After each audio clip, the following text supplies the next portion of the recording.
પોતાની અવેરનેસને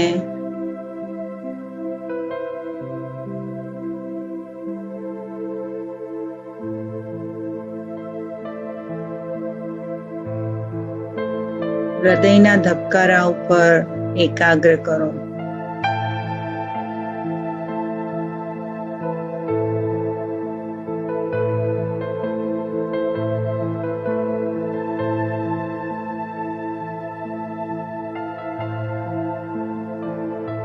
મારા શ્વાસોની ક્રિયા સાથે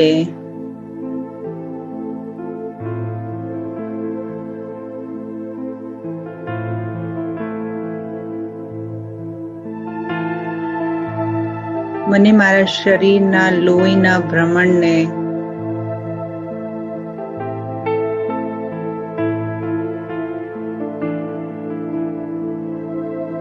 મારા બંને હાથમાં અનુભવ કરું છું.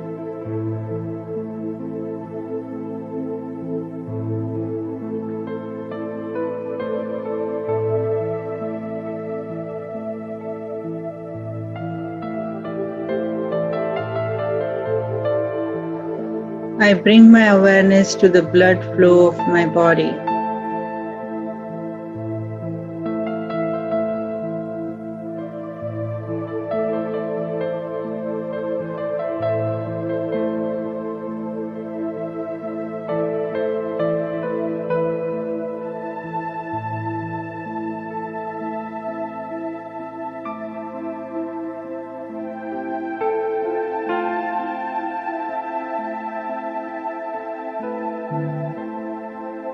મારા પગનો સ્પર્શ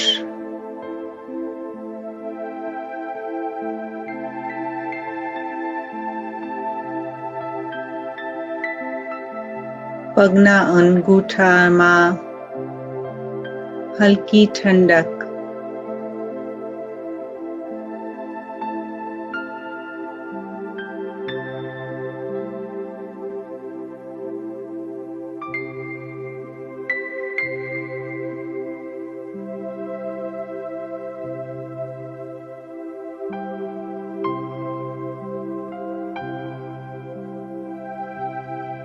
ધીરે ધીરે એનર્જી ઉપર તરફ વહી રહી છે.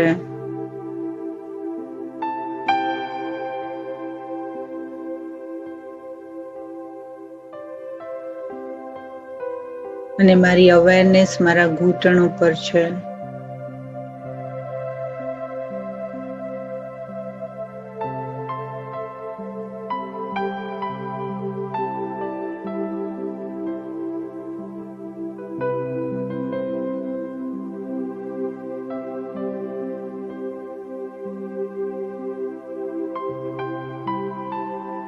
હુંફાળું ગરમ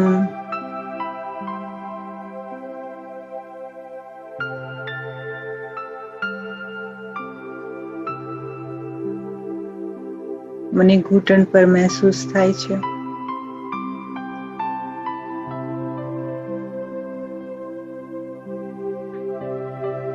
લોહીનો પ્રવાહ સાથળ ઉપર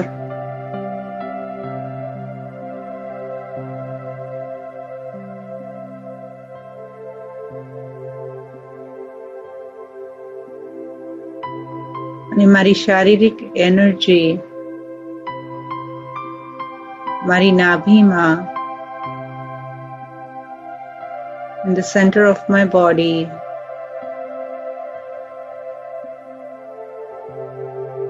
I feel it.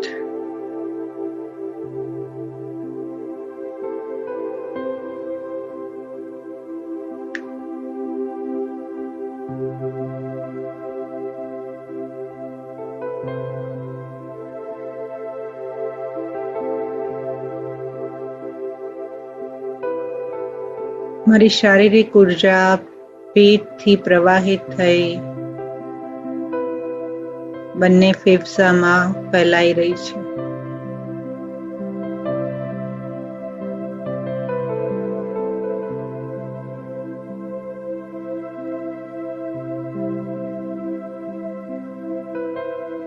અને બંને હાથોની દિશામાં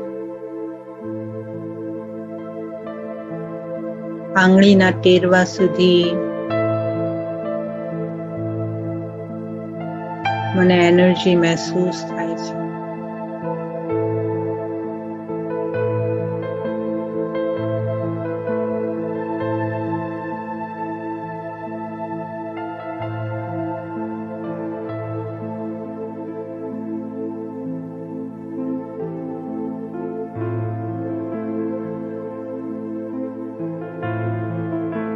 શ્વાસોશ્વાસની ગતિ ધીમી થઈ ગઈ છે.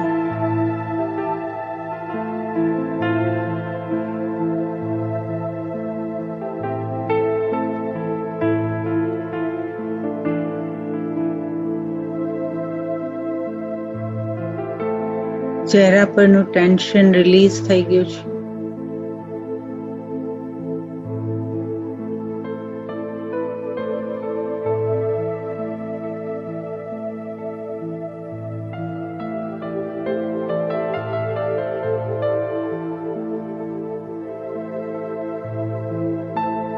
અને હવે હું મારા અંદરની આંખોથી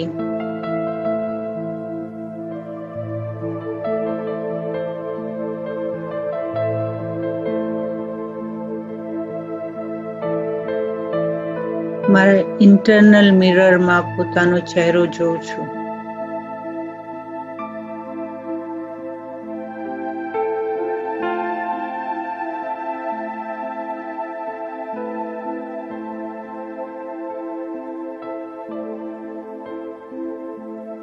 મારી આંખો મારી અંદરના આંખોના દર્શન કરે છે.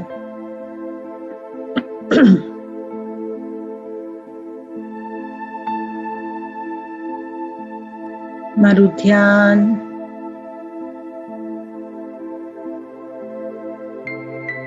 મારા ચહેરા પર છે.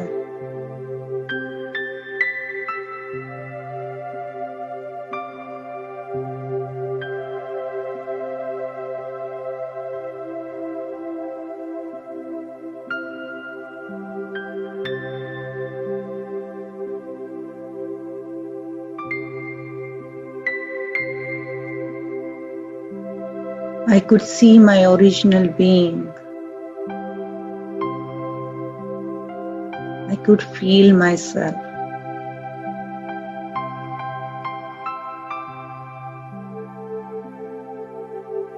હું મારા વાસ્તવિક સ્વરૂપનું દર્શન કરું છું.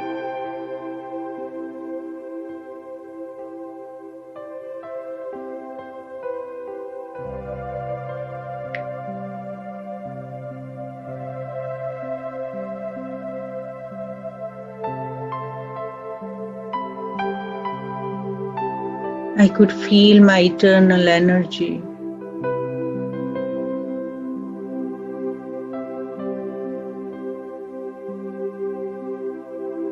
હું મારી આંતરિક શક્તિને જોઈ રહી છું.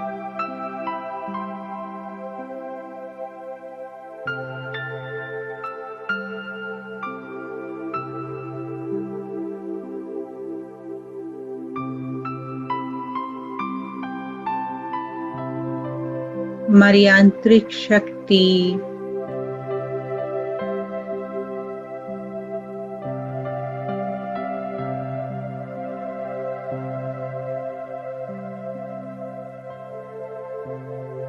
મારા શરીરના અંગ અંગને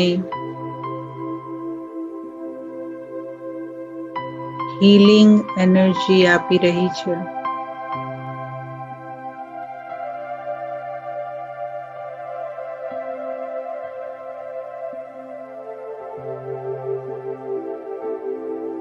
મારા મગજના નસ નસમાં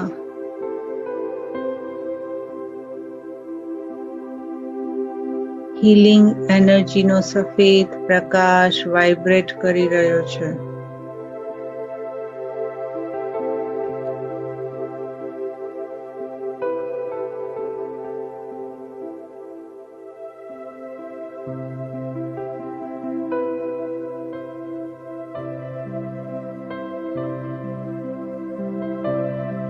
મારી માનસિક ગ્રંથિઓ ક્લીન થઈ ગઈ છે.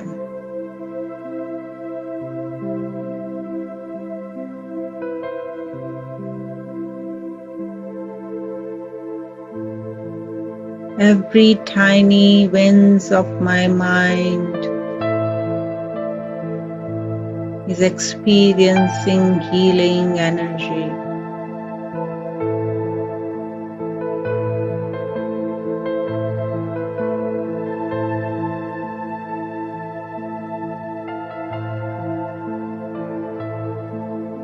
મને આ એનર્જીનો ફ્લો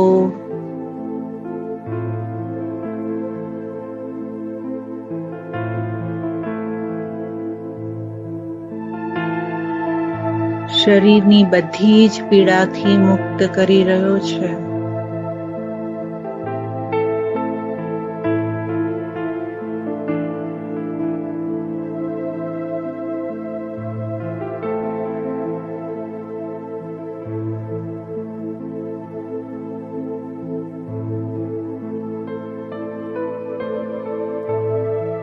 મારી શારીરિક ગ્રંથિઓ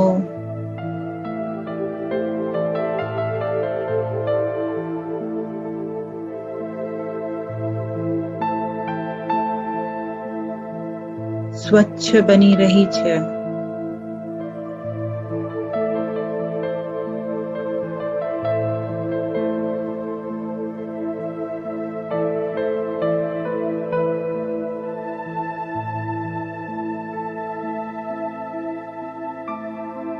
I am emerging my healer within.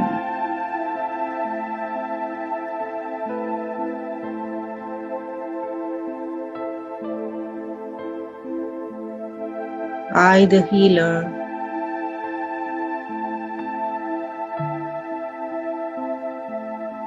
healing all the pain in my body.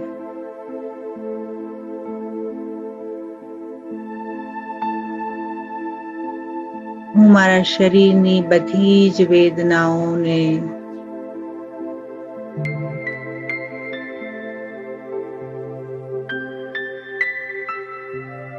વેદના મુક્ત બનાવી રહી છું.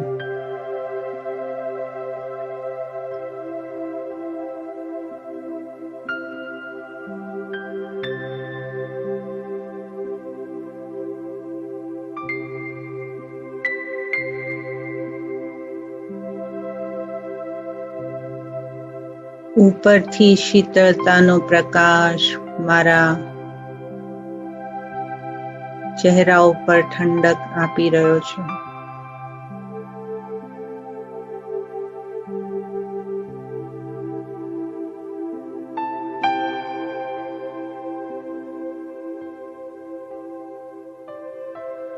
પરમાત્માના શીતળતાનો પ્રકાશ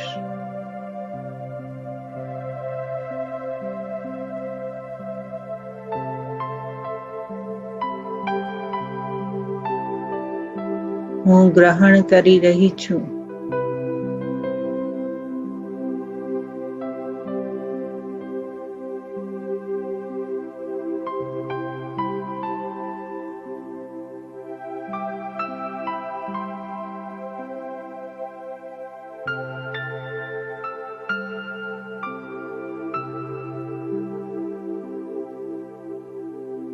પરમાત્માનો સુંદર સફેદ પ્રકાશ મારા ચહેરા ઉપર ચમક લાવી રહ્યો છે.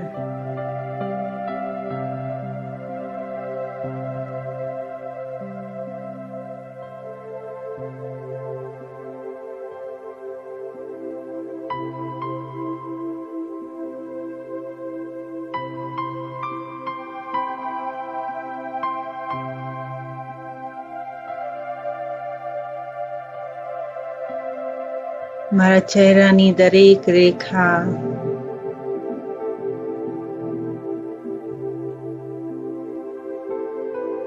પરમાત્માના પ્રકાશને શોષી રહી છે.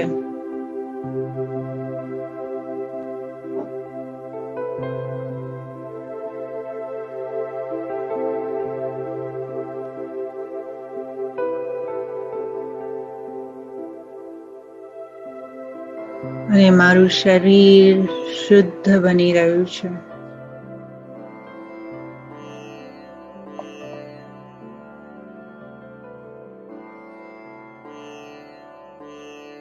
હવે ધીમેથી પોતાની આંખોને ખોલો.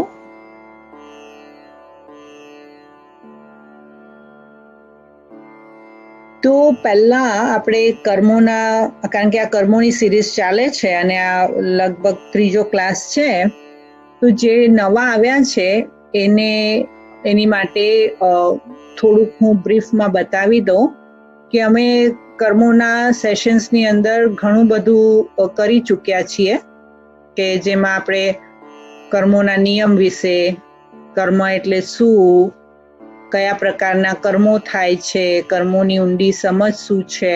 તો આ બધા ક્લાસ જે ગુજરાતી કોર્સ જે યુટ્યુબ પર અમે પોસ્ટ કરેલા છે એની અંદર છે. જો તમે જે પાછળનું મિસ કર્યું હોય તો તમે જરૂર સાંભળજો, તો તમને આજનું કનેક્શન પણ સમજમાં આવશે. પણ જે બી કર્મ, અને કર્મ છે ને બહુ સેન્સિટિવ સબ્જેક્ટ છે, અને એ બ્લેક એન્ડ વ્હાઇટ સબ્જેક્ટ નથી. એની અંદર ઘણા બધા ગ્રે એરિયા છે. એટલે દરેક પરિસ્થિતિ, દરેક વ્યક્તિ માટે એક દવા, કર્મોની એક દવા જે છે એ લાગુ પડતી નથી. કર્મોનો નિયમ દરેક વ્યક્તિ માટે ઇન્ડિવિજ્યુઅલી અલગ લાગુ પડે છે. અને એટલે જ માટે આપણે કોઈને જોઈને કોઈના કર્મ અને કોઈની જજમેન્ટ આપણે પાસ ના કરી શકીએ. કારણ કે જ્યારે અજાણતામાં પણ આપણે એ કરીએ છીએ ત્યારે આપણે પોતાના કર્મ બાંધીએ છીએ. તો આ બધી વસ્તુ આપણે ડિટેલમાં પહેલા કરી લીધેલી છે ક્લાસમાં, પણ જે નવા છે એમના કોન્ટેક્ટ માટે આઈ એમ જસ્ટ ગોઈંગ થ્રુ. તો ગયા સેશનમાં આપણે સ્ટાર્ટ કરેલું કે હું અને મારી આસપાસ જે કમ્યુનિટી છે, ફ્રેન્ડ્સ છે, વર્ક છે, ગોડ છે, નેચર છે, એની સાથે મારો સતત સંબંધ હોય છે. આપણે જેવા સવારના ઉઠીએ ત્યારથી આપણે એક વસ્તુ સાથે આપણો સંબંધ હોય છે, આપણો પોતાની સાથે સંબંધ છે. અને આ બધા જ ઝીણામાં ઝીણી સંબંધની અંદર આપણા કંઈક ક્રિયા અને પ્રતિક્રિયાઓ થતી હોય છે. તો એ ક્રિયા અને પ્રતિક્રિયાનું શુદ્ધિકરણ કરવું એ આપણા વર્તમાનમાં આપણા હાથમાં છે. એટલે જે રાજયોગનું જ્ઞાન છે એ બહુ જ કર્મોની ગુહ્ય ગતિ બતાવે છે. તો ગયા અઠવાડિયે આપણે મનના કર્મ જોયા હતા, કે આપણે કેવી રીતે અલગ અલગ રીતે જાણતા અજાણતા કર્મોના બંધનમાં આવીએ છીએ અને કર્મો બાંધી લઈએ છીએ. અને આજનો જે આપણો વિષય છે એ છે સંબંધોથી થતા કર્મો. અને this is a vast subject. 1 કલાકની અંદર કે અડધા કલાકમાં સેક્શન પૂરું ના થાય, પણ હું આજે તમારા અમુક સવાલો જે મોસ્ટલી આપણને સંબંધમાં આવે છે, એના સંબંધના જે કર્મ બને છે અને એના જે ક્વેશ્ચનનો આપણને ક્યારેક જવાબ નથી મળતો અને આપણને સવાલ થયા રાખે છે કે આવું કેમ, આવું મારી સાથે કેમ, મેં તો કોઈને દુઃખ નથી આપ્યું, મારા જીવનમાં મેં તો બધા માટે સારું જ ઈચ્છ્યું છે, તો બી મારા સંબંધ આમ કેમ. અને ઘણી વખત કોઈ સંબંધથી આપણને પીડા થતી હોય છે, કોઈ સંબંધ આપણાથી દૂર જતો રહે છે એની પીડા હોય છે, કોઈક સંબંધ આજે અબ્યુઝિવ હોય છે એની પીડા હોય છે, કોઈક પરિસ્થિતિ એવી આવી જાય છે કે જેનાથી આપણા સંબંધની અંદર જે છે એ અનસર્ટનિટી આવી જાય છે, એની પીડા હોય છે. ઘણા સંબંધની અંદર અવિશ્વાસ હોય છે, એની પીડા હોય છે. ઘણા સંબંધમાં ભય, શંકા, કારણ કે આપણે મનુષ્ય જે છે એ કોઈ ટાપુ તો છે નહીં, બધા આપણે એક સાથે રહીએ છીએ. અને એક સાથે રહીએ છીએ ત્યારે જેટલા લોકો આપણા સંબંધમાં આવે છે એની સાથે સૂક્ષ્મમાં આપણા કંઈક તાંતણા બંધાયેલા છે. અને એ સૂક્ષ્મમાં તાંતણા, ઘણા સંબંધો એવા હોય છે કે જેના તાંતણા આપણને સમજાતા નથી, અને બસ એક જ પ્રશ્ન થાય કે મારી સાથે કેમ. તો મારા ખ્યાલથી મેં ગયા અઠવાડિયે જ તમને હોમવર્ક આપેલું.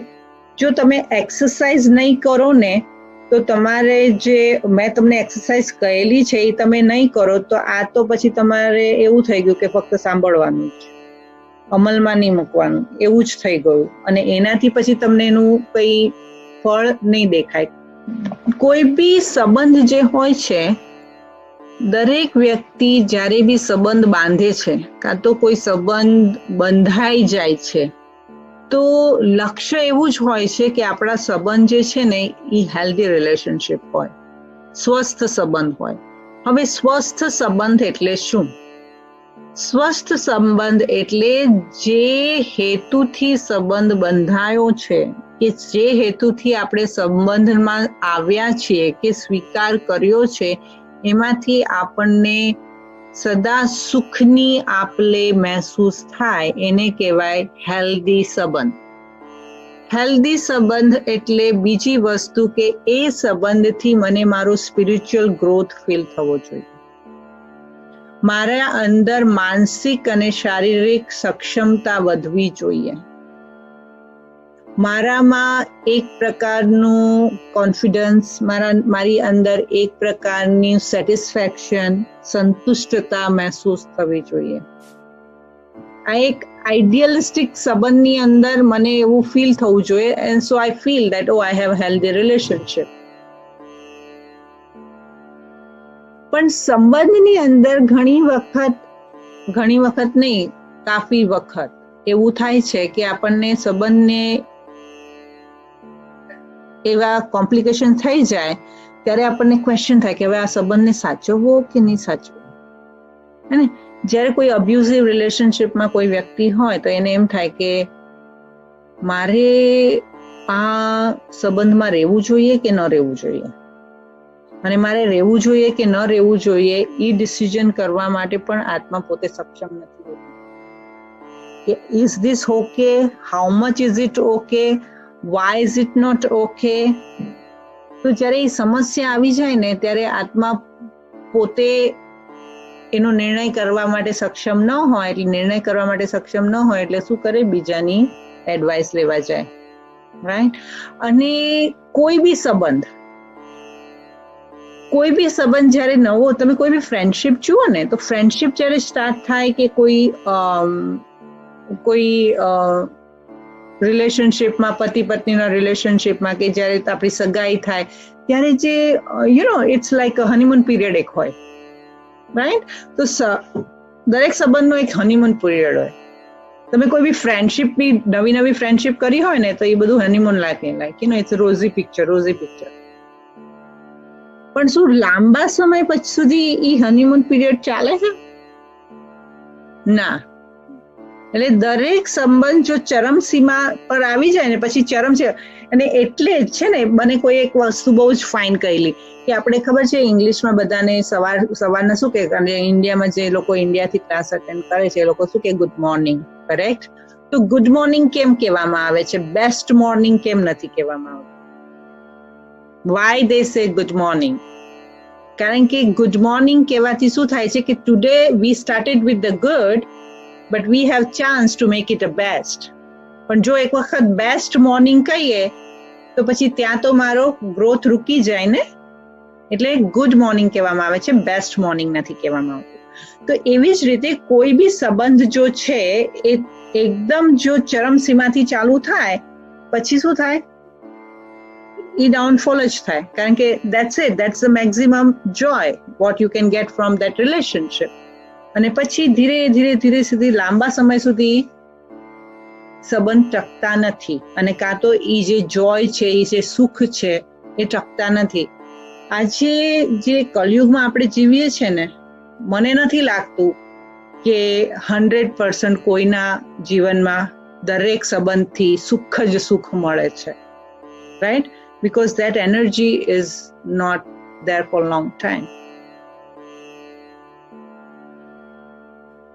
બીજી વસ્તુ કે લોકો એમ કે છે કે કોઈ બી સંબંધ બંધાય ને ત્યારે એ સંબંધની એક લાઈક જવાબદારી હોય, એની સાથે જવાબદારી આવે ને, જવાબદારી સાથે આપણને એના પર્ક્સ પણ મળે, રાઈટ? એક્ઝામ્પલ કે ચલો તમે કોઈ બાળકને જન્મ આપ્યો, તો બાળકને જ્યારે જન્મ આપ્યો ત્યારે જન્મની સાથે સાથે એની જવાબદારી પણ આવી અને એની સાથે એનું સુખ પણ આવ્યું કે બાળકને જન્મ આપ્યો એટલે બાળકની જે પ્રેમ છે, લાગણી છે, એનું સુખ મળ્યું અને સાથે સાથે એની જવાબદારી પણ આવી. પછી જેમ જેમ બાળક મોટું થતું જાય એમ આપણી શું થતી જાય કે પહેલા જયારે બાળકનો જન્મ થાય ને ત્યારે આપણી એની પાસે કોઈ અપેક્ષા ના હોય, પણ ધીરે ધીરે મોટું થતું જાય ને ત્યારે એની આપણી અપેક્ષાઓ પણ એની સાથે ચાલુ થઈ જાય. અને આપણે જે સમાજમાં આપણું જે બિલીફ સિસ્ટમ છે એ બિલીફ સિસ્ટમની અંદર તો આપણને એમ જ કહેવામાં આવે છે કે આપણું આગળ વારસો કોણ ચલાવશે, આપણું ધ્યાન કોણ રાખશે, એટલે છોકરાને એટલે આપણે બાળકને જન્મ આપવો પડે. આજના જમાનાની આજના લોકોની પાસે કોઈ ઓપ્શન જ નથી, કારણ કે ઈ બેઝ ઉપર જો બાળકને જન્મ આપે તો દે નો that's not going to happen, but that's a different story. પણ સ્ટીલ લોકો ઈ જ બોલે છે કે at least we have somebody to look at when we grow older. તો શું થાય છે કે સાથે સાથે અપેક્ષાઓ પણ આપણી વધતી જાય છે. અને કોઈ બી રિલેશનશિપ હોય, હસબન્ડ વાઈફની રિલેશનશિપની અંદર પણ એવું જ થાય છે કે જ્યારે બી કોઈ પતિ જ્યારે બી રિલેશનશિપમાં આવે તો આપણે એક આઈડિયલિસ્ટિક તરીકે એ રિલેશનશિપમાં આવીએ, પણ ધીમે ધીમે જ્યારે નજીક આવતા જઈએ ત્યારે આપણે જે અપેક્ષાઓનું જે લિસ્ટ બનાવ્યું છે અને એની સામે જે વ્યક્તિનું જે બિહેવિયર છે એ મેચ નથી થતું. અને જ્યારે એ મેચ નથી થતું તો આપણી લાઈફ એમાં શું થઈ છે, મને તો ખબર શું હતી કે આવું થશે, આ તો આવું છે, મને શું ખબર હતી. તો that's always what we are living in to the comparison, અને એનાથી પછી દુઃખ થાય, રાઈટ. અને ઘણી વખત આપણે જે સંબંધમાં આવીએ એમાં આપણને ખબર નથી કે આપણે કયા સંબંધની અંદર ક્યારે દરવાજા ખટખટાવશે, કર્મોના દરવાજા ખટખટાવશે અને એ જે સંબંધ જે છે જે માટે આપણે બાંધ્યો હતો એનાથી ટોટલી અપોઝિટ થઈ જશે. મા બાપના કે ઘરના ભાઈ બહેનના એટલું બધું નાનું બાળક વિટનેસ નાની ઉંમરમાં કરતું હોય છે જેની એના માનસિક પર અસર થાય છે. અને આ બધા જ જે કર્મોના તાતણા છે, જ્યારે એ વસ્તુ મોટું સ્વરૂપ લે છે ત્યારે આપણને નથી ખબર કે હવે હેન્ડલ કેવી રીતે કરવાનું. કેમ? કારણ કે આપણા સમાજની અંદર આપણને એમ શીખવાડવામાં આવ્યું છે ચૂપ રહેવાનું. વચ્ચે મેં ગુજરાતીમાં તમને લોકોને મોકલાવ્યું હતું, રાઈટ. આપણને એમ સમજાવવામાં આવ્યું છે કે સ્ત્રીએ ચૂપ રહેવાનું અને પુરુષે ડિક્ટેટ કરવાનું. પુરુષ જે કે એ થાય, એની અંદર તમે માનો કે ન માનો, એની અંદર તમારે યુ હેવ નો સે. હા, અમેરિકાની અંદર સ્ટીલ યુ હેવ સે, બટ સ્ટીલ આજે અમેરિકન નહીં, ઇન્ડિયન ફેમિલી નહીં, પણ મેં તો હવે અમેરિકામાં આવીને જોયું છે અમેરિકન ફેમિલી અંદર પણ એ જ વસ્તુ છે. સપ્રેશન, ચૂપ રહેવાનું અને ડિસ્કસ નહીં કરવાનું, કોમ્યુનિકેશન નહીં કરવાનું. અને એટલે જ માટે મેં તમને એક્સરસાઇઝ આપી હતી કે જ્યારે આપણે આ કોમ્યુનિકેશન કરવાનું, દિલને ખોલવાનું, મગજને ખોલવાનું, જ્યાં સુધી એ બ્રેનના એ સેલ્સ જ્યાં સુધી બ્લોક હોય છે ને ત્યાં સુધી પછી એવા સંબંધો આપણને અને આપણા બાળકોને માનસિક રીતે રોગી બનાવે છે.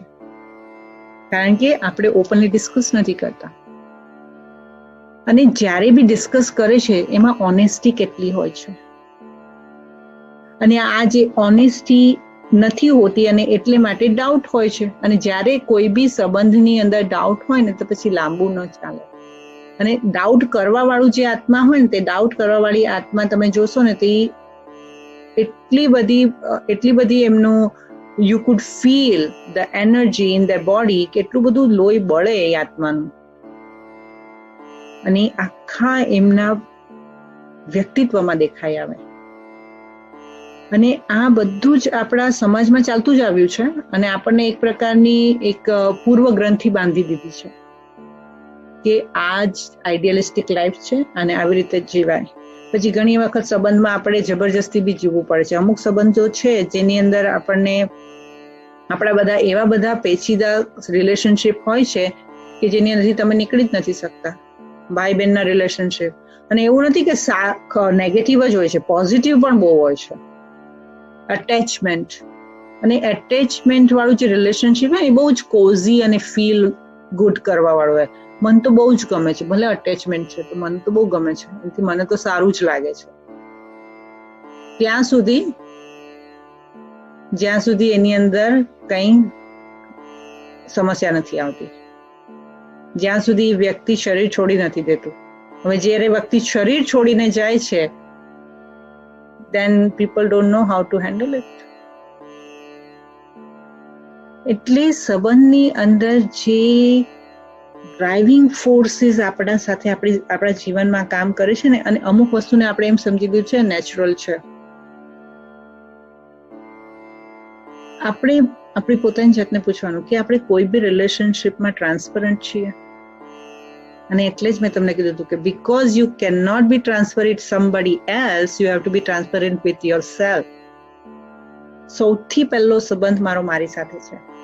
જ્યાં સુધી હું મારી સાથે પ્રમાણિકતાથી વાત નહીં કરી શકું, ત્યાં સુધી હું ચહેરા સાથે જ જીવીશ. અને દુનિયામાં બધા જ અલગ અલગ ચહેરા સાથે જીવે છે, દુનિયામાં બધા જ પોતાના સંસ્કારો સાથે જીવે છે, અને એ લોકોએ કેટલા ચહેરા લગાડીને રાખ્યા છે. અને કારણ કે આપણને એમની ઇનેટ ક્વોલિટી અને પોતાની ઇનેટ ક્વોલિટી એટલે કે પોતાના વાસ્તવિક સ્વરૂપ અને એમના વાસ્તવિક સ્વરૂપ સાથે કન્ટિન્યુઅસલી રિલેશન રાખવાની કળા નથી ખબર. એટલે જ માટે આપણા જીવનમાં જ્યારે સંબંધોના હિસાબ કિતાબ આવે છે, ત્યારે આપણી માટે એને હેન્ડલ કરવું મુશ્કેલ પડી જાય છે. બીજી વસ્તુ, એક્સપેક્ટેશન સંબંધોમાં હોવી જોઈએ. લોકો ક્વેશ્ચન પૂછે, હોવી જોઈએ. કોઈ બી સંબંધ એક્સપેક્ટેશન વગર હોતો જ નથી. દરેક વસ્તુની એક્સપેક્ટેશન હોય છે. આપણને આપણા બાળકો પાસેથી એક્સપેક્ટેશન છે, ભાઈ બહેન પાસેથી છે, મા બાપ પાસેથી છે, બાળકો પાસેથી છે, હસબન્ડ વાઈફના છે, ગર્લફ્રેન્ડ બોયફ્રેન્ડના છે, કલીગ્સ પાસેથી છે, ક્લાસમેટ પાસેથી છે, રૂમમેટ પાસેથી છે, બધા પાસેથી એક્સપેક્ટેશન છે. પણ જ્યારે એ એક્સપેક્ટેશનને સ્પેલ આઉટ કરવામાં નથી આવતી ને એને પ્રિઝ્યુમ કરવામાં આવે છે ને, that's where the relationship gets messed up. રિલેશનશિપના સંબંધોના જે તાંતણા પેચીદા ત્યારે થાય જ્યારે તમે તમારી એક્સપેક્ટેશનને સ્પેલ આઉટ નથી કરતા. અને આપણને એ શીખવાડ્યું નથી. આપણને એમ લાગે કે આ તો કરવું જ જોઈએ ને, તું તો વાઈફ છે, તારે તો આ કરવું જ જોઈએ ને, તું તો છોકરો છે, તારે તો આ કરવું જ જોઈએ ને, હે ને, સાસુ છે એટલે સાસુનું તો આ કરવું જ જોઈએ. સાસુ એમ જ એક્સપેક્ટ કરે, વહુએ તો આ કરવું જ જોઈએ. બહુ એક્સપેક્ટ કરે કે સાસુએ આ કરવું જ જોઈએ, અને એ બધું મનમાં ચાલે. હસબન્ડ કે આ મારી વાઈફ છે એટલે આણે આ કરવું જોઈએ ને, વાઈફ કે આણે આ કરવું જોઈએ. પણ એના મગજમાં શું છે એ કઈ એકબીજાના કઈ ઓલા જાનનહાર તો છે નહીં, માઇન્ડ રીડર તો છે નહીં. They never know until they spell out and they just push the relationship. અને ઘણી વખત આપણી, જેમ કે આજે તમારામાંથી ઘણા છે જે લોકોએ એક નવો રસ્તો પોતાનો એક્સપ્લોર કરી રહ્યા છે. તો પહેલાની જે એક્સપેક્ટેશન હતી અને હવેની એક્સપેક્ટેશન છે એ ડિફરન્ટ છે. વ્યક્તિ દર ક્ષણમાં પરિવર્તન થાય છે, અને આપણા ગ્લાસ, આપણા ચશ્મા એના એ જ છે. એટલે આપણો જે પૂર્વ ગ્રંથિ જે હોય છે એ આપણા સંબંધોના અંદર કોમ્પ્લિકેટેડ કર્મ બનાવે છે. એટલે વી આર નોટ, બીકોઝ આપણે એક ટોટલી ઘણા બધા જન્મોના સંસ્કારોના, પોતાના આ જન્મના સંસ્કારના, we are quite full package. આપણા પોતાના સંસ્કારનું પણ આપણે પોતે પેકેજ છે. એવી રીતે દરેક આત્મા પોતાના સંસ્કારનું પોતાનું પેકેજ છે. અને એની અંદર જો મારે કર્મોના હિસાબ કિતાબ ન બનાવવા હોય, જે બની ગયા છે, એક્ઝામ્પલ કે કોઈએ મને હર્ટ કર્યું છે, હવે એ વ્યક્તિને હું ભૂલી નથી શકતી, એને માફ નથી કરી શકતી. તો હું જ્યાં સુધી એને ભૂલી નથી શકતી, માફ નથી કરી શકતી, ત્યાં સુધી એ વ્યક્તિના હિસાબ કિતાબ મારી સાથે આ શરીરમાં નહીં પણ આગલા શરીરમાં પણ ચાલુ થશે. એક વ્યક્તિ સાથે મેં કશું જ ખોટું નથી કર્યું, પણ એ મારી સાથે ઘડી ઘડી કરે છે, એ ઘડી ઘડી મારો વિશ્વાસ તોડે છે. તો હું શું કરું? તો પછી મારે મારી એક લાઈન બનાવી દેવાની, બોર્ડર લાઈન બનાવી દેવાની, અને એ બોર્ડર લાઈન પર મારે જીવતા શીખવાનું. પછી I can just do this much, I can only offer this much. જ્યારે આપણે પોતાની જાતને પોતાની કેપેસિટીથી વધારે ઓફર કરીએ છીએ ને, ત્યારે જ આપણે પોતે દુઃખ લઈએ છીએ. જે મેં ગયા ક્લાસમાં કીધું હતું કે દુઃખ લેવું એ સૌથી મોટું મનનું પાપ છે, મનનું કર્મ છે, જેની આપણને ખૂબ જ પીડા અને કોન્સિક્વન્સીસ મહેસૂસ કરવા પડે છે. પણ એ ક્યારે આવે છે? જ્યારે આપણે પોતાની લિમિટ પોતે સેટ નથી કરતા. અને જ્યારે લિમિટ સેટ કરી છે ત્યારે એને સ્પેલ આઉટ પણ કરી દેવાની. I can only do this much, that's it. અને એના પછી જો એ આત્માને દુઃખ થાય છે તો એના કર્મ મારા નથી બનતા. જેમ કે મેં જેવો ક્લાસ ચાલુ કર્યો, મેં તમારી પાસે સ્ટ્રેટ વાત કરી દીધી. આ વસ્તુ જે હું તમારી સાથે ડિસ્કસ કરી રહી છું, એ તમારે લોકોએ એના બેઝ ઉપર કોઈને સજેશન નહીં આપવાનું, કારણ કે એનાથી તમારા કર્મો બનશે. કારણ કે કોઈ આત્મા કયા ભાવથી કઈ રીતે કર્મની કઈ વસ્તુ માટેની એની શું ચાહના છે, એની નસ શું છે, એની જો હું વૈદ ન હોઉં, મને એની નસ ખબર ન પડતી હોય, તો મારે એને દવા લખીને આપવાની જરૂર નથી. તો મેં તમને સીધી મારી એક્સપેક્ટેશન જે છે મેં સ્પેલ આઉટ કરી દીધી. Right? If I want to B in relationship with you, this is what I expect. Because આ દુનિયા એવી છે કે it goes around and comes around. It's going to come back to me. I will know. So મારા તમારી સાથેના relationship જો મારે બનાવવા છે તો હું સ્પેલ આઉટ કરી દઉં છું ને. તો એવી રીતે કોઈ બી વ્યક્તિ સાથે જો મારે હિસાબના કિતાબ બનાવવા ન હોય ઓર રિલેશનશિપ પેચીદા ન કરવા હોય, તો મારે બહુ જ પ્રમાણિકતાથી પ્રેમથી વાતચીત કરવી બહુ જ જરૂરી છે. Even this is a therapy. જ્યારે કોઈ ફેમિલીની અંદર કોમ્પ્લિકેટેડ રિલેશનશિપ ચાલતા હોય ને, એ લોકો સાયકોલોજીસ્ટ પાસે જાય, અને સાયકોલોજીસ્ટ પાસે જાય ને તે લોકો શું કરે, ફેમિલી મેમ્બરને ચારે જણાને બેસાડે. It's called a spiritual counseling or spiritual therapy or something like that. એ લોકો બધાને સાથે બેસાડે ફેમિલી મેમ્બર વાળાને, અને ફેમિલી મેમ્બર વાળાએ દરેક વ્યક્તિએ દરેકનું ચોખ્ખી ચટ પ્રામાણિકતાની વાત વિટનેસ બનીને વિધાઉટ રિએક્શન ના સાંભળવાની. અને આવું કેટલા ફેમિલીની સાથે સ્પિરિચ્યુઅલ થેરપી કરવામાં આવી છે અને એ લોકોના રિલેશનશિપ રિઝોલ્વ થઈ ગયા છે. કારણ કે ઘણી વાર શું થાય, આપણે કોઈ ભાઈને બેન ન કહી શકે, બેનને ભાઈ ના કહી શકે, પતિ પત્નીને ન કહી શકે, મા બાપ છોકરાને ન કહી શકે, રાઈટ? અને એ અંદરથી રિઝોલ્વ ન થાય. અને જ્યાં સુધી તમે પોતાની સિસ્ટમમાં દબાવીને રાખ્યું છે ને, ત્યાં સુધી સંબંધ જે છે ને એ કોઈ દિવસ સુધરશે નહીં. કારણ કે સંબંધ જે છે એની અંદર ક્લીન એનર્જી નથી ને. Because see, that soul is an energy and I am an energy. And if I am not honest, હું honest નથી, વફાદાર નથી, મારા પેટમાં કંઈક ચાલે છે, મારી બુદ્ધિમાં કંઈક ચાલે છે એની માટે, તો જ્યાં સુધી એ ચાલે છે ત્યાં સુધી મારું ખાતું હિસાબ કિતાબનું ચાલે છે. રાઈટ? આપણે ખબર ને, ઇન્ડિયામાં તો ઓલા કરિયાણા વાળાને ત્યાં જઈએ પછી કે એનું ખાતું ચાલે. રાઈટ? આપણી વહી ચાલતી હોય, મારા ખાતામાં લખી નાખજે, મારા ખાતામાં લખી નાખજે, મારા ખાતામાં લખી નાખજે. રાઈટ?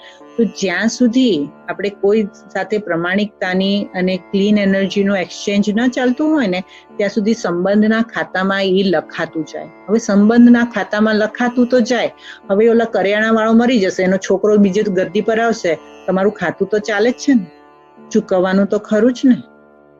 તો એવી જ રીતે વ્યક્તિ જતું રહેશે પણ ખાતું બંધ નથી થતું.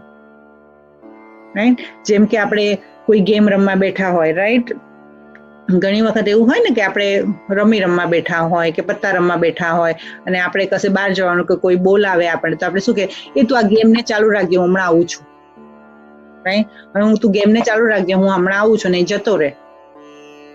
પણ પાછી આવે ત્યાં સુધી ગેમ તો ત્યાંની ત્યાં જ છે ને, ગેમ તો ત્યાંથી જ આગળ ચાલશે ને. તો એવી જ રીતે ભલે આપણે શરીર બદલી નાખીએ છીએ, વ્યક્તિઓ બદલાઈ જાય છે, શરીર બદલાઈ જાય છે, પણ મારું ખાતું નથી બદલાતું. અને એ ખાતું નથી બદલાતું એટલે એ કોઈક ને કોઈક સંબંધમાં જે છે કે ક્યાંક ને ક્યાંક ખૂણાથી કોઈ સિચ્યુએશનને હિસાબે એ મારી પાસે આવશે. હું તમને મારો પ્રેક્ટિકલ દાખલો કર્યો કે મેં ઘણી વખત ક્લાસમાં વાત કરી છે, રાઈટ, કે મારા પપ્પા સાથે મારું જે છે ને બહુ જ આર્ટિસ્ટિક રિલેશનશિપ હતું, like very interesting relationship. He loved me to the core. હું એમની બહુ જ લાડકી દીકરી હતી. હું જે કહું એ જ ઈટ ઘરમાં આવે ને હું જે કહું એ જ થાય. મારા પપ્પાનું બધું જ જે વૈશાલી કે જ થાય, એટલી બધી હું લાડકી હતી. પણ જ્યારે હું સ્પિરિચ્યુઅલિટીમાં આવી તો મારા ને એમના મનભેદ થયા, રાઈટ. પછી બધી લાઈક બહુ સ્ટોરી બધી ચાલી. પછી મારા પપ્પાએ શરીર છોડી દીધું. તો જે વસ્તુ મારને એવું લાગતું હતું કે મારી એનર્જી ને એમની એનર્જીમાં મેચ નથી થતું કે રિઝોલ્વ નથી થતું, એ જ મેં બીજા વ્યક્તિની અંદર સેમ વસ્તુ જોઈ, ત્રીજા વ્યક્તિની અંદર સેમ વસ્તુ જોઈ. અને પછી મને એમ લાગ્યું આ તો મારા પપ્પા જેવું જ કરે છે, આ તો મારા પપ્પા જેવું જ કરે છે. તો પછી જ્યારે હું આ સ્પિરિચ્યુઅલિટીમાં ડીપ જવા લાગી ત્યારે મને ખબર પડવા લાગી આપણો છે ને હિસાબ કિતાબ કોઈ વ્યક્તિ સાથે નથી, આપણો હિસાબ કિતાબ એના સંસ્કાર સાથે છે. અને જ્યાં સુધી એ સંસ્કારને પાર કરતા હું નહીં શીખું, જ્યાં સુધી એ સંસ્કારને ઓગાળીને એની પરીક્ષામાંથી પાસ થઈને હું મજબૂત બનીને હું મેચ્યોર નહીં બનું, હું આગળ નહીં વધું, ત્યાં સુધી એ સંસ્કાર કોઈક ને કોઈક વ્યક્તિની અંદર પ્રવેશ કરીને મારી સામે આવે છે. એ દિવસે મને ખબર પડી ગઈ વ્યક્તિ નિર્દોષ છે, પણ એ સંસ્કારને મારે સમજીને મારી જીવનની અંદર કંઈક શીખીને આગળ વધવાનું છે, એટલે માટે એ સંસ્કાર મારી સામે આવે છે. તો વ્યક્તિ સાથે મારે કંઈ લેવા દેવા નથી. એ શરીર કોઈ બી ધારણ કર્યું હશે, પણ એ જે એનર્જી જે છે એ એનર્જી સાથે ટેકલ કેવી રીતે કરવાનું એ કળા મેં હજુ શીખી નથી. એટલે એ માણસ શરીર છોડીને જતું રહેશે ને તો કોઈ બીજાના શરીરમાં આવશે. જે વ્યક્તિને જે સંસ્કાર સાથે ડીલ કરતા નહીં આવડતું હોય ને, જ્યાં સુધી નહીં શીખે ને ત્યાં સુધી પરીક્ષા આવ્યા જ રાખશે, આવ્યા જ રાખશે ને આવ્યા જ રાખશે. અને એટલે જ આધ્યાત્મિકતા આપણને શું શીખવાડે છે? વ્યક્તિ અને પરિસ્થિતિની ઉપર પોતાની સ્થિતિ ન બનાવો. પોતાની સ્થિતિ એવી બનાવો કે જેથી વ્યક્તિ અને પરિસ્થિતિ આવે તો એની સાથે મારે કેવી રીતે ડીલ કરવાનું છે એની શક્તિ મારામાં આવી જાય. એ શક્તિ આપણને પરમાત્મા આપે છે. અને એની માટે સૌથી પહેલી વસ્તુ છે કે પ્રમાણિકતા. મારી ભૂલ છે તો મારે માનવાની છે. એટલે મેં તમને કીધું હતું, લખો ને ત્યારે લખો આ મારી ભૂલ છે. સૌથી પહેલા કે આપણે પોતાની જાતને ટોટલ પ્યોર લેવલ ઉપર લાવતા શીખવાનું, તો કોઈ બી રિલેશનશિપ છે ને રિઝોલ્વ થઈ જશે. અને દરેક રિલેશનશિપ જે છે ને એ પ્રેમમય થઈ જશે. નહીં તો દરેક રિલેશનશિપમાં જેમાં મને તકલીફ છે હેન્ડલ કરવાની, એ મારું જીવનભર મારી પાસે પરીક્ષા બનીને આગળ આવશે. અને એ જે છે ને આપણે એને હિસાબ કિતાબ છે, મારા કર્મ છે, એના લીધે મારી સાથે ખરાબ થઈ રહ્યું છે, આવું બધું ડિપ્રેસિંગ સ્ટેટમેન્ટથી પોતાની જાતને કર્મોના હિસાબ કિતાબ નહીં સમજાવવાના. કર્મોના હિસાબ કિતાબ ડિપ્રેસિંગ નથી. આજે પણ આપણે કેમ બેઠા છે ખબર છે? મનુષ્યનો આ ખૂબ જ સૂક્ષ્મ રહસ્ય છે. વી no there is something good. આપણને અંદર ખબર છે કે મારે ગ્રો કરવું છે, મને આશા છે. આપણે ખૂબ જ આશાવાદી છે. આશાવાદી ન હોત તો તમે લોકો અહીંયા બેઠા ના હોત. તો સૌથી પહેલા મને આશા છે, અને મને એ પણ આશા છે કે મારું સારું થઈ શકશે, અને મારું થઈ શકશે એ કરવાની મારામાં ક્ષમતા છે, એનું બી મને જ્ઞાન છે. ફક્ત મને પુશની જરૂર છે, અને એ પુશ મને પરમાત્મા આપે છે. પરિસ્થિતિ કોઈ બી હોય અને કોઈ બી બોક્સમાં મૂકો તમે,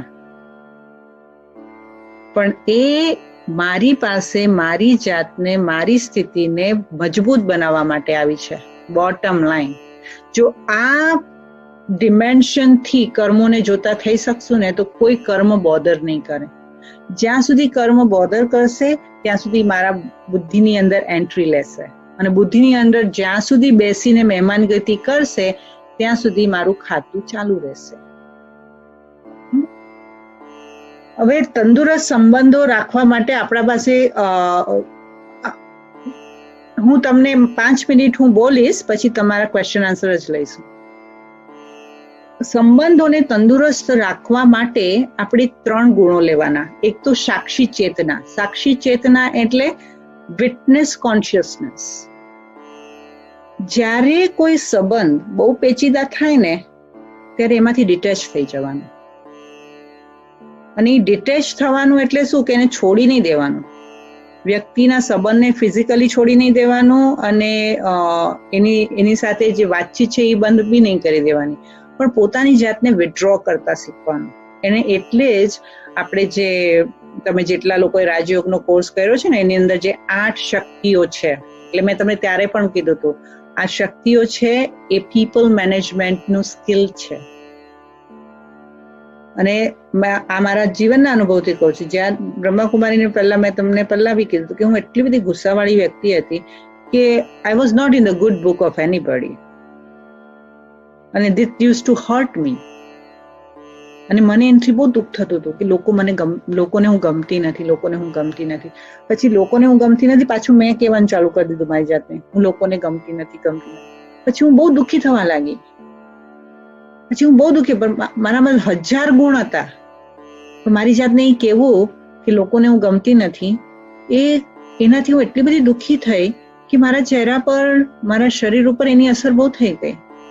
પછી એક દિવસ મારો ભાઈ જે આવ્યો, મારો ફોઈનો દીકરો આવ્યો, અને મને કીધું કે તું એટલી સારી આત્મા છે તો તું આટલું બધી મોડા પરથી તારું દુઃખ કેમ લાગે છે? મેં કીધું હા, કારણ કે હું કોઈને નથી ગમતી. તો ત્યારે મને એને કીધું કે તને કોણે કીધું એવું? તો મેં કીધું મને એવું લાગે છે.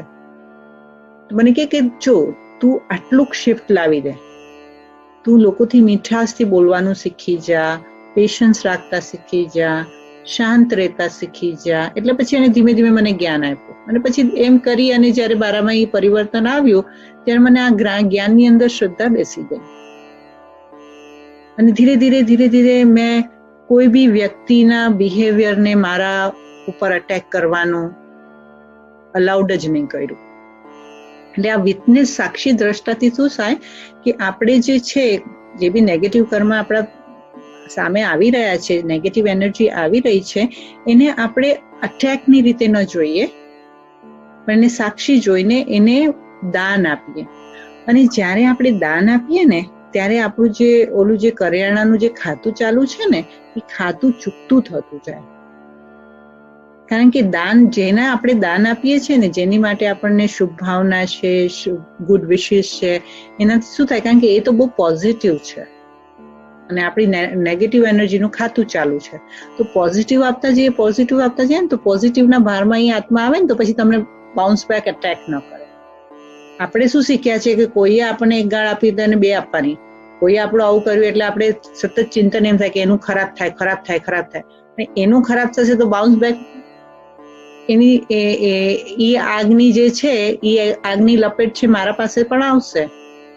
તો એ કોઈએ શીખવાડ્યું નથી કે એને સેટલ કેવી રીતે કરવાનું. તો એ પરમાત્માએ રાજયોગમાં શીખવાડ્યું છે. બીજું, આપણે કોઈ બી વ્યક્તિની સાથે ભલે પ્રેમ રાખીએ પણ આપણી ભાવનાત્મક સ્વતંત્રતા નહીં છોડવાની. ભાવનાત્મક સ્વતંત્રતા એટલે ઇમોશનલ ડિપેન્ડન્સી. આપણે કોઈ બી સંબંધમાં આવીએ ને, થોડા સમયથી જ્યારે સંબંધની અંદર કેવી રીતે ડિપેન્ડન્સી આવે, શેરિંગથી ડિપેન્ડન્સી આવે. આપણે જેની સાથે વધારે પડતું શેર કરતા હોઈએ ને, આપણને નથી ખબર પણ આપણે એના ઉપર ઇમોશનલી ડિપેન્ડન્ટ થતા શીખી જઈએ છીએ. તો પરમાત્મા શું કહે છે કે જે વ્યક્તિ પર તમારી ઇમોશનલ ડિપેન્ડન્સી વધારે હશે, કારણ કે દરેક સંબંધ જે છે એ 4 ફેઝમાંથી પસાર થાય છે, રાઈટ? જે લોકો મુરલી સાંભળતા હશે તો ભગવાને પરમાત્માએ ઘણી વખત પરમાત્માના વાક્યોમાં કીધું છે. પહેલા હોય લગાવ, ઝુકાવ, પછી લગાવ, ઝુકાવ અને પછી ટકરાવ. પહેલા આપણે લગાવ થાય, બહુ પ્રેમ થાય, પછી આપણે એના પર ઝૂકીએ, પછી એનો પ્રભાવમાં આવે, પછી પ્રભાવ આવે અને પછી ટકરાવ આવે. લગાવ, ઝુકાવ, પ્રભાવ, ટકરાવ. દરેક રિલેશનશિપ આ સાયકલમાંથી પસાર થાય. એ ક્યારે પસાર થાય? જ્યારે મારી ઇમોશનલ ડિપેન્ડન્સી હોય. અને જે બી ઇમોશનલ ડિપેન્ડન્સીથી જે બી બાઉન્સ બેક થયું છે એની પછી આપણે જવાબદારી લેતા શીખવાની. We are always in the denial mode of our on mistakes. આપણે યા તો બે સ્ટેજમાં જાય, કાં તો આપણે પોતાની બહુ બધી મિસ્ટેક છે કીધા રાખીએ, અને કાં તો આપણે પોતાની મિસ્ટેકને સ્વીકાર જ ન કરીએ અને આપણે એમ કહીએ કે એની મિસ્ટેક છે, એણે માફી માંગવી જોઈએ, એણે કરવું જોઈએ, કારણ કે એની મિસ્ટેક છે ને એના લીધે થયું છે.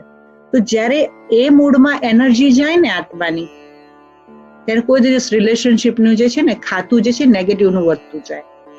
પણ મારી આ મિસ્ટેક છે, એ બદલ હું માફી માંગુ છું અને આ ફરીવાર નહીં થાય એનું હું ધ્યાન રાખીશ, એની અંદર આત્મા મુક્ત થાય.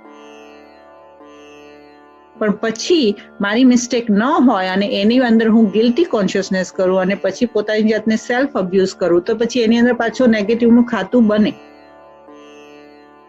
અને આપણને કેવી રીતે ખબર પડે કે મારું ખાતું નેગેટિવનું ચૂકતું થાય છે કે મારું બની રહ્યું છે? કે કોઈ બી વ્યક્તિ સાથે મને વાત કરવામાં ઝીઝક થાય છે તો નેગેટિવનું ખાતું છે. કોઈ બી વ્યક્તિ સાથે મને સંબંધ રાખવામાં દબાણ મહેસૂસ થાય છે, નેગેટિવનું ખાતું છે.